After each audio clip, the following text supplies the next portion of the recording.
মোট ২৬ জনকে, হ্যাঁ, তাদের টেন্টেড অর্থাৎ তারা দাগী হিসাবে পরিচিত হয়েছে। আজকের স্কুল সার্ভিস কমিশন তাদের আলাদা করে রেখেছে। সৃজা চট্টোপাধ্যায়, সবাই যেন সৃজা চট্টোপাধ্যায় টেন্টেড লিস্টে নাম ছিল সে ম্যাথমেটিক্সে, কিন্তু সেই সৃজা চট্টোপাধ্যায় বলছে আমি কি সেই সৃজা চট্টোপাধ্যায়? আরো অনেক সৃজা চট্টোপাধ্যায় আছে, আমি তো নয়।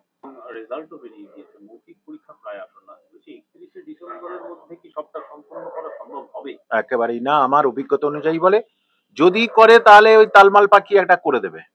এখনো কিন্তু অনেকটা সময় লাগবে এবং অনেক কোর্টের বাধা বিপত্তি আইনের মারপ্যাচের মধ্যে পড়ে গেছে, আরো পড়বে স্কুল সার্ভিস কমিশন। কারণ আজকেরই মোট ২৬ জনকে, হ্যাঁ, তাদের টেন্টেড অর্থাৎ তারা দাগী হিসাবে পরিচিত হয়েছে। আজকের স্কুল সার্ভিস কমিশন তাদের আলাদা করে রেখেছে।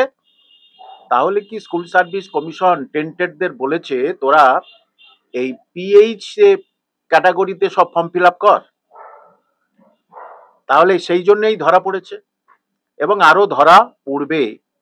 যাদের অভিজ্ঞতা নেই তবুও তারা অভিজ্ঞতা দিয়ে দিয়েছে, যাদের প্রাইমারির অভিজ্ঞতা তারা জোর করে এখানে সেই অভিজ্ঞতা 10 নম্বর দিয়েছে। কেউ বেসরকারি স্কুলে চাকরি করে, মাদ্রাসায় সেখান থেকেই এইটা জমা দিয়েছে 10 নম্বর অভিজ্ঞতা। এগুলো সব আস্তে আস্তে কাটা যাবে এবং যে ইডব্লিউএস নির্দিষ্ট সময়ের মধ্যে ইডব্লিউএস সার্টিফিকেট জমা দিতে পারেনি, অথচ সে বিভিন্নভাবে কোথা থেকে ইডব্লিউএস সার্টিফিকেট তৈরি করে এনেছে বা কিনে এনেছে, সুতরাং সেগুলোই কিন্তু ধরা পড়েছে। ২৬ জন আপাতত এই ২-৩ দিনের মধ্যে মাত্র, দেখুন মাত্র ২৬ জনা, তাহলে এখনো সব সাবজেক্ট হলে কত হয়ে যাবে? ৬০০ জন। তাহলে স্কুল সার্ভিস কি জানতো না যে এরকম হবে? যে যারা দাগী তাদের নামগুলো তো কম্পিউটারে তুলে রাখতে পারতো, যে এরা আসলে কিন্তু এদের নেওয়া হবে না ফর্ম ফিল আপ, এরা এই রোল নাম্বার এই নামে কিন্তু ফর্ম ফিল আপে মানে এরর দেখাবে, সেটা করে নিলেই তো এরকম অসুবিধা হতো না। এসএসসি ঢাকতে চাইছে, তার কারণ কি? কিছু কি হ্যাঁ, ঢাকতে চাইছে যে এ পরীক্ষা নেবো না, এই যে টাকাটাগুলো সামনে ভোট আছে তাহলে জনপ্রকল্পমূলক ভোটমুখী কাজে ব্যবহার করব, যেটাতে আমি জিতে বার হয়ে আসবো। অর্থাৎ লক্ষ্মীর ভান্ডার আর একটু বাড়িয়ে দিই, আর যদি কিছু ভোটের আগে কিছু প্রকল্প, হ্যাঁ, যদি বাড়িয়ে দিতে পারি যে বিনামূল্যে মদ পাওয়া যাবে, হতে পারে বিনামূল্যে মদ পাওয়া যাবে, সেখানে একটা খরচা লাগবে, তা সেই খরচাগুলো কোথায় পাবে? তাহলে এই শিক্ষক শিক্ষিকাদের চাকরি থেকে বঞ্চনা করে একটা এরকম গোলযোগ পাকিয়ে যদি ওখানে যায় এবং বয়স তার পেরিয়ে গেছে তবুও সে ফর্ম ফিল আপে বসেছে, সেটা সিস্টেমে ধরা পড়ছে না? অদ্ভুত ব্যাপার। একটা সিস্টেম দেখবি ৪০ বছর বয়স হয়েছে, ৪০ বছর পার হয়ে গেছে, সে জেনারেল লিখে দিয়েছে, তাহলে সিস্টেমে ধরা পড়ছে না কেন? ৪০ বছর পার হয়ে গেছে, নিয়ম জেনারেলদের ৪০, তাহলে সেই সিস্টেমে ধরা পড়ছে না কেন? তার মানে কি জাস্ট একটা নেওয়ার দরকারই একটা নেবো, লুডো আর সাপ খেলার মতো আর কি। হ্যাঁ, যে পদ্ধতিগত ত্রুটি তো ত্রুটি, সাংঘাতিক ত্রুটি। এবং কল্যাণ বন্দ্যোপাধ্যায় কোর্টে গিয়ে বললেন অনেকে আমাকে সহ্য করতে পারে না, নিজের মতো বলেছে। হ্যাঁ, তবে মাননীয় বিচারপতি যখন বলছেন তাহলে এগুলো বাদ দেবো। আচ্ছা, এটা কোনো কমিশনের কথা হলো? বললো আর আমি বাদ দিয়ে দেবো? এসব হয় কোনো? এটা কোনদিন শুনেছেন কোথাও? হ্যাঁ হ্যাঁ, জেনে শুনেই মামলাটা নিয়েছে, যে ধরতে পারবে সেটা স্বাভাবিক ব্যাপার। এইবারে হয়েছে কি, যে ধরুন সৃজা চট্টোপাধ্যায়, সবাই যেন সৃজা চট্টোপাধ্যায় টেন্টেড লিস্টে নাম ছিল সে ম্যাথমেটিক্সে, কিন্তু সেই সৃজা চট্টোপাধ্যায় বলছে আমি কি সেই সৃজা চট্টোপাধ্যায়? আরো অনেক সৃজা চট্টোপাধ্যায় আছে, আমি তো নয়। আর এই জন্যই অমৃতা সিনহা বলেছে এক কাজ করুন, টেন্টেডদের নাম, ঠিকানা, স্কুলের নাম সব দিয়ে দিন, বাবার নাম, তাহলে বোঝা যাবে। এবারে পরিষ্কার বোঝা যাবে যে সবে ২৬ জনের নাম গেছে, এটা ভেরিফিকেশনে গেছে। এইবারে কোর্টে এগুলো তুলেছে। হ্যাঁ, কত যে এরকম আছে টেন্টেড আনটেন্টেড, আপনি অবাক হয়ে যাবেন। সবে তো ১১-১২ শুরু হলো। হ্যাঁ, যে সুতরাং আবার সেই মানে ৭০ নাম্বারে তারা পরীক্ষা, তাদের জন্য তো ৭০ নাম্বার, তাদের জন্য তো ৮০ নাম্বার নয়, ফ্রেশার যারা। তাহলে কিভাবে সেই 70-এর মধ্যে তারা ডিঙিয়ে 75 পাবে?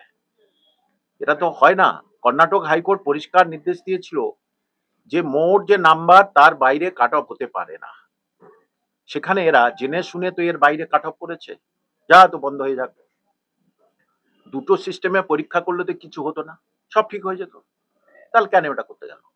আইন, আদালত, এসএসসি চক্করে পড়ে তো বেশ কিছু ভালো স্টুডেন্ট যারা শিক্ষক হবে বলে তাদের তো জীবনে একেবারে জীবনে যন্ত্রণা হয়। দেখুন, ভালো খারাপ বলে কিছু নেই।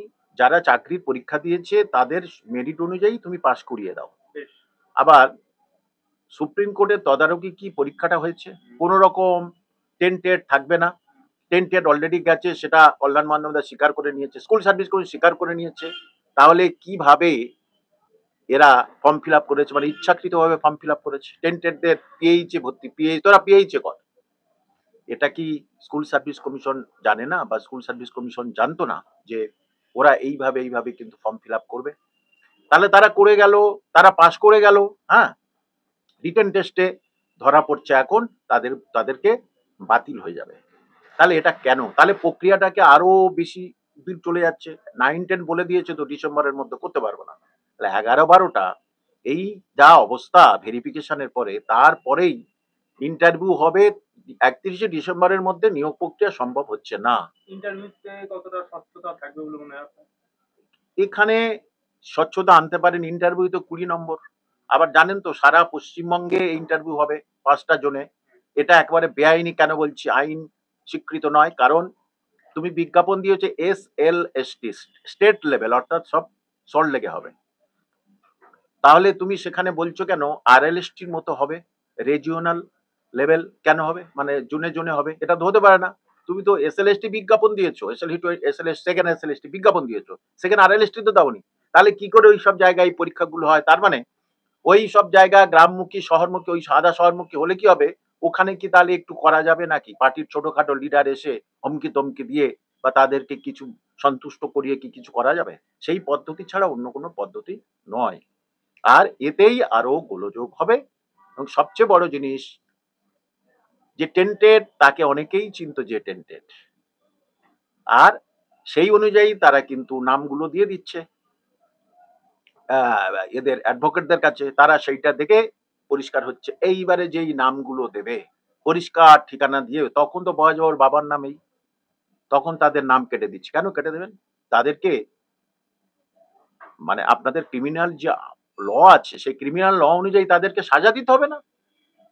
তাহলে তারা অযোগ্য, তারা টেন্টেড দাগি, তবু তারা কোন সাহসে, কার সিম্বলে তারা ফর্ম ফিল আপটা করলো? আপনি বলুন তো এটা।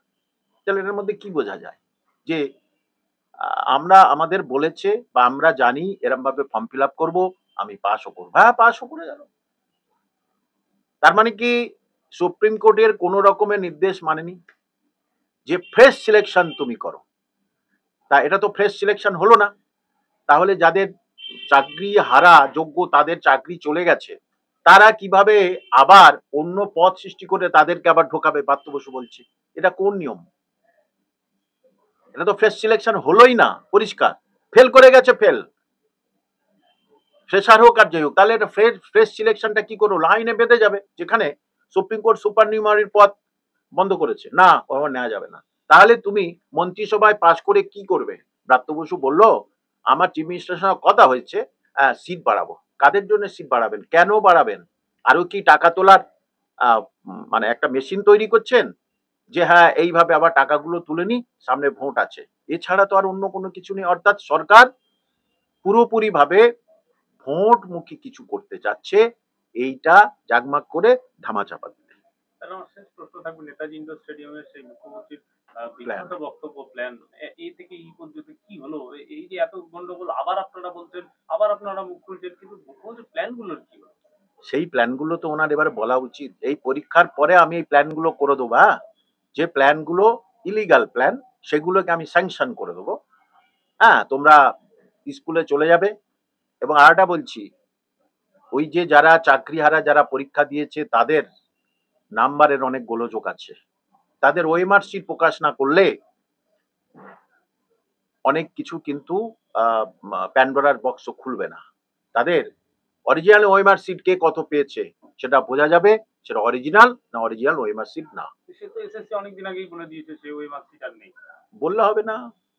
এইবারে নতুন পরীক্ষা দিল তো 2025-এ, তাহলে এইটার কোথায় গেছে? এটার কোথায় গেছে? সেখানে পরিষ্কার করে বোঝা যাবে এই খাতাটা আর আগের খাতাটা কি একই। হ্যাঁ, সেখানে সেন্ট্রাল ফরেন্সিক ল্যাবরেটরিতে যদি পাঠানো যায় তাহলে তারা রিপোর্ট দিয়ে দেবে এই খাতাটা এই সময়ের, হ্যাঁ, পরীক্ষার হলের নয়, এই খাতাটা অন্য জনের খাতা, সে গোল করে দিয়েছে, এটা খুব পরিষ্কার হয়ে যাবে। সুতরাং কোনো কিছুতে বার হওয়ার আর কোনো রাস্তা নেই এই সরকারের।